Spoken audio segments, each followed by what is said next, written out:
listening to Give God 90, where we're not afraid of the tough biblical questions, because we will dig through the language, the culture, and the history to find the truth revealed in the words of our Creator.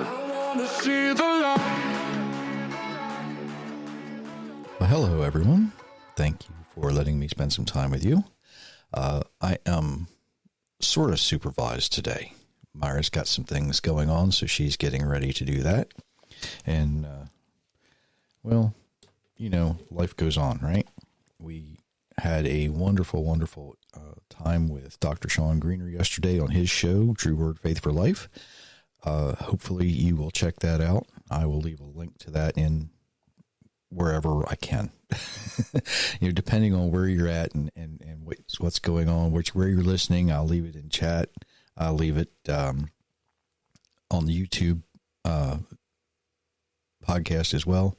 So, you know, check that out. It was a great time. We had, it was a long interview, but it was a good interview and covered a lot of territory. And I hope that you check that out. If you like the things you hear, those share buttons work really, really good. Just helps people find us just like you did. So there you go. If you haven't been to GiveGod90.com lately, you might want to do that. Author Jerry Mitchell's where the books are sold. And this might be a little shorter than normal because I'm just going to jump in with some things that I was thinking about after we got done yesterday with Dr. Sean. And quite honestly, you know, we're always being trained for something, right? And I was thinking about this in the context of a boxer, okay? When I was in school, I was reading a book about a young person who wanted to be a boxer.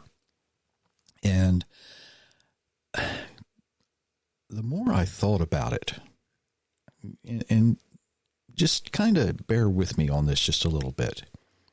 If we look at the Hebrew slaves when they were considered slaves in Egypt, what happened, right? Well, Moses comes back and he says, you know, God wants to send you free, right? He wants us to do this. And they said, oh, okay. Well, what began to happen is a series of events that were actually preparing the people to leave. You know, they had to work harder, right? They had to gather their own straw, make more bricks, do all the things. And a boxer, when they're training, you know, they have to work very, very hard. You know, they will jog, they will jump rope, they will, you know, get the work out with a heavy bag, work out on the speed bag, all those kind of things. And it's all in preparation. It's all in training. And I'm thinking about this and I'm like, okay, so they're being trained, they're working harder, they're doing their thing, getting ready for this long journey. But in the book I was reading, before this young person would actually box in a boxing match, the manager would take them, you know, if the fight was going to be at night, early in the afternoon, he would take this person out for a steak dinner. Now, boxers typically have a very strict dietary discipline, but all of a sudden, the day of the fight, he would get this big steak dinner. What happened to the Hebrew people just before they left Egypt? They had this big lamb dinner, right? You roast a whole lamb and you eat the whole thing. Why?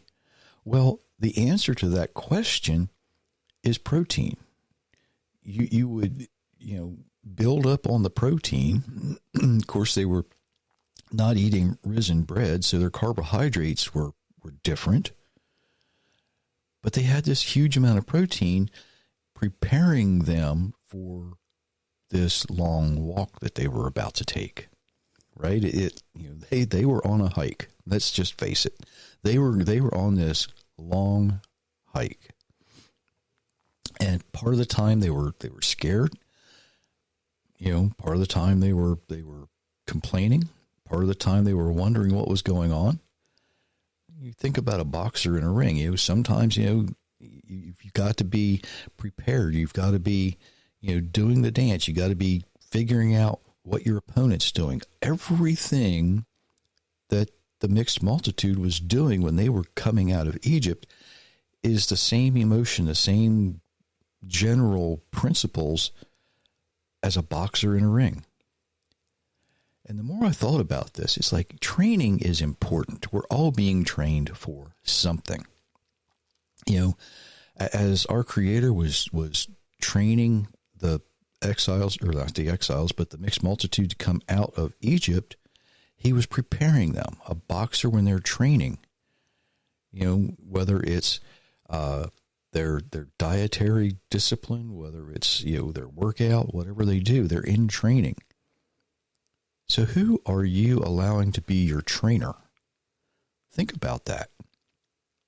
Are you allowing your Creator to not only be your trainer, but maybe your coach, maybe your manager? What's the training? We see that they're the people who take care of the physical things, right? The coach takes care of the emotional, right? He's got to build you up, or the coach has to build you up. And the manager's the one who basically takes care of the people around you.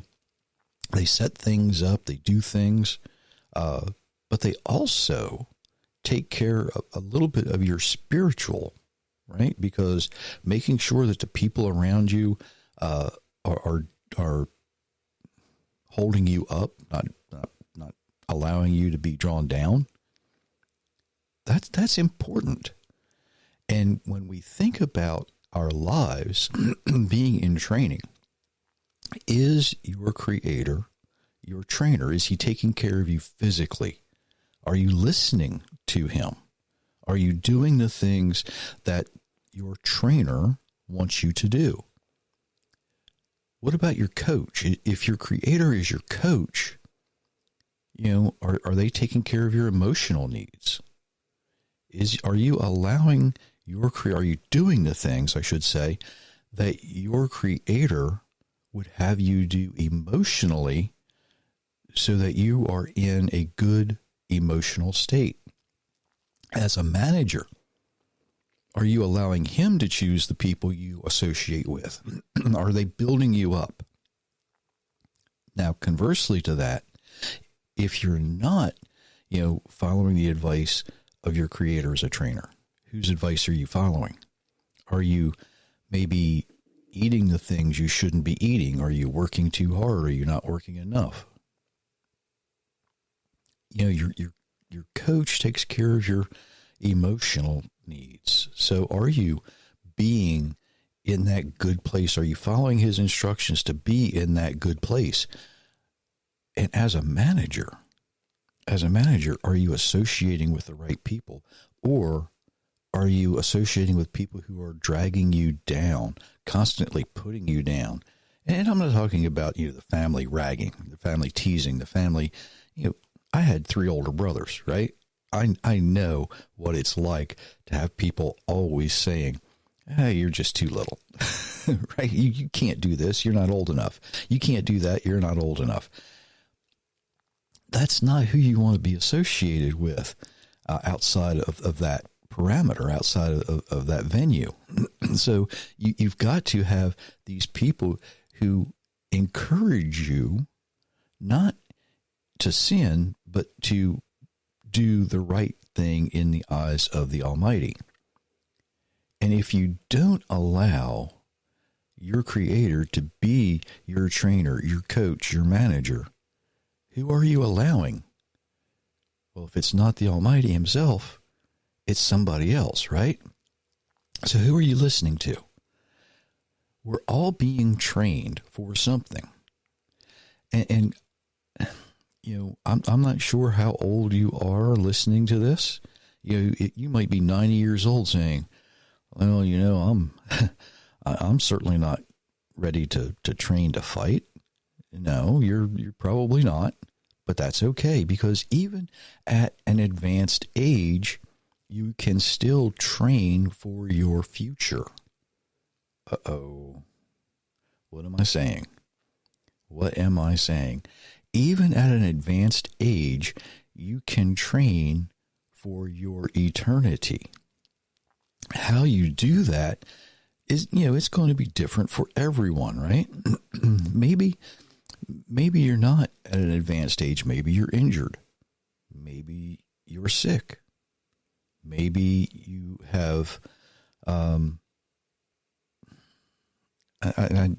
got to be careful how I say this. Maybe you're not able to do some of the things physically that other people do. It doesn't matter. You can still train for your future. You can still train for your eternity. You can still train to be able to reach the destination you want to reach. How's that sound for convincing someone who might be, 110 years old? What do you mean I gotta train? What do you mean I gotta eat right? What do you mean I have to do this? What do you mean I have to do that? The thing I'm saying is that even if you're 110 years old, you are still in training to reach your destination. Now, I could talk about, Paul talking about running the race. Well, at 110, I'm not sure you want to run a race, right? But you are running a race. You're running a race to your destination. And, even Yeshua, even Jesus says, look, you've got to get ready, because it's going to be tough. It's going to be tough.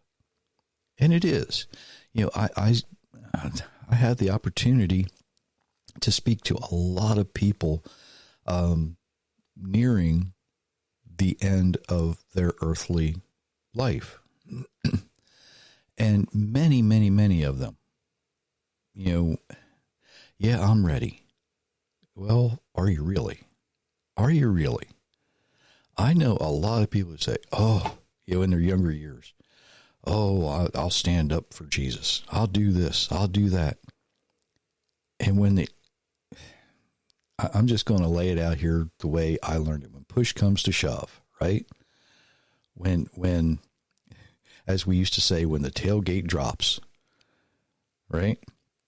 When you lower the gate on the truck, are you ready for what's coming? You've done all the training, you've done all the things, and here is where the rubber meets the road. Here's where things get tough. Here's where they get real. Because I know a lot of people who have said to me, I thought I was ready. I thought I had more time. I thought this, I thought that. They'd been training improperly. They'd learned their traditions. They'd learned maybe their denominational doctrine, and they realized too late that the things that they had been training did not come from our Creator. They came from man. And if it comes from man, you're not training the way your Creator designed you to train. Because what He wants to see, what He wants you to do, is to live the way He designed you to live. And that includes eating properly. That includes getting plenty of rest, working when you should, and it includes being associated with other people who will hold you up and hold you accountable to those things. It's not about, it's not about, just simply learning to stand up in church when you're supposed to and sit down when you're supposed to pray when you're supposed to. It's about what happens outside of those doors.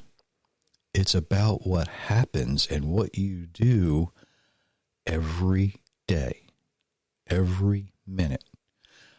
You can either be glorifying the Creator, or you can try to glorify self.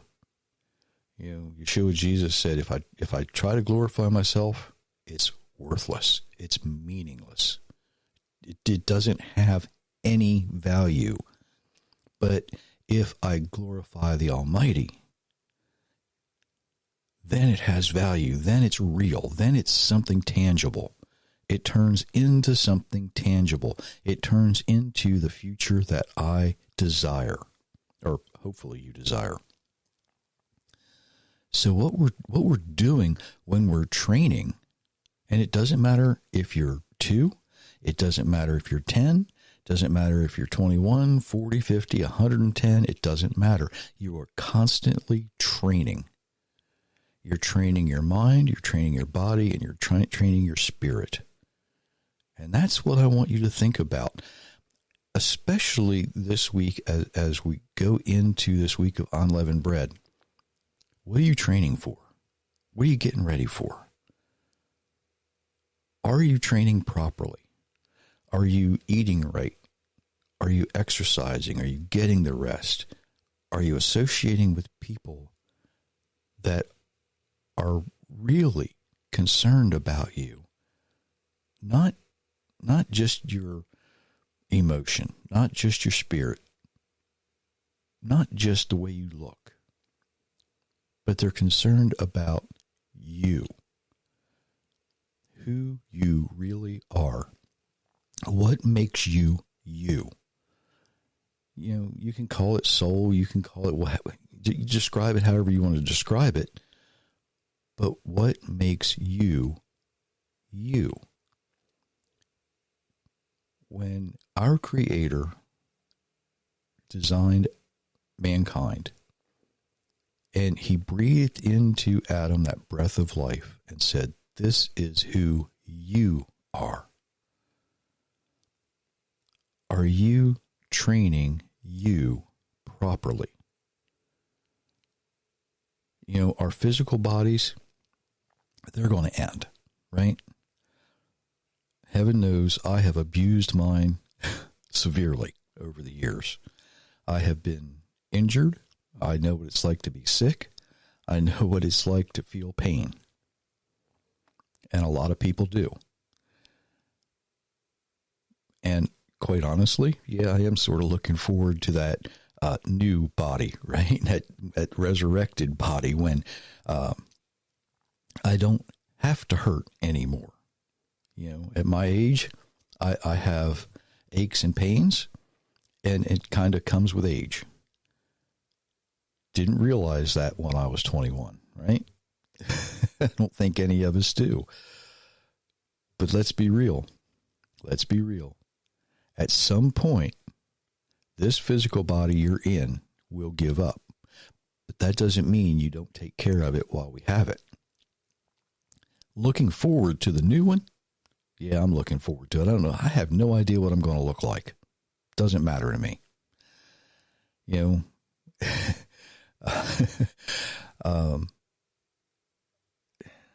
how do I want to say this? When I was young, right? And I think everybody does this. You know, guys want to look like Tom Selleck, Arnold Schwarzenegger, all of those things, right? Ladies, you know, Heidi Klum and Bridget Bardot, whatever age group you're in, you get what I'm saying. You want to look good, right? I have no idea what our new body's going to look like, and it really doesn't matter because at that point, the you that you are inside, the person that makes you who you are, that's what's going to shine through. That's what people are going to see. They're not going to say, "Oh, you know what? Her hair looks really good today." They're not going to look at the guys and say, "You know, yeah, he doesn't need to lose any more weight. He's in good shape."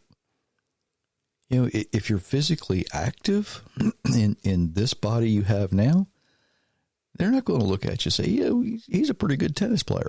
He's a pretty good football player." It's not going to matter when you get the new one.